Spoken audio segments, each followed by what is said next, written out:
আমরা অনেক সময় না ভেবেই এমন কিছু বলে ফেলি যা অন্যের মনে কষ্ট দিয়ে যায়। আজ আমি বলবো সেই 5টি কথা যা কখনো কাউকে বলা উচিত নয়। নাম্বার 1, তুমি তো কিছুই পারো না। এটা শুধু মনোবল ভেঙে দেয় না, আত্মবিশ্বাসও কমিয়ে দেয়। তার বদলে বলো, তুমি চেষ্টা করছো, আরেকটু হলে পারবে। নাম্বার 2, তুমি দেখতে ভালো নও। কাউকে তার চেহারা নিয়ে খোঁচা দেওয়া কখনোই ঠিক না। চেহারা জন্মগত, কিন্তু কথা সেটা আমাদের হাতে। নাম্বার 3, তুমি কেন ওর মতো হতে পারো না। তুলনা শুধু সম্পর্ক নষ্ট করে। প্রতিটি মানুষ আলাদা, এ পার্থক্যই আমাদের শক্তি। নাম্বার 4, এতটুকু ব্যাপারে কান্না। প্রত্যেকের আবেগের মাত্রা আলাদা। ছোট মনে হওয়া কষ্ট কারো কাছে বিশাল হতে পারে।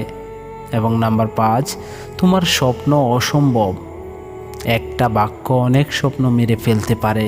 বরং বলো, তুমি চেষ্টা করো, আমি পাশে আছি। মনে রাখো, কথা তলোয়ারের মতো, কেটে দিতে পারে, আবার সুস্থ করতেও পারে। তাই বলো সেই কথাগুলো যা কারো মন ভরিয়ে দেয়, ভেঙে দেয় না।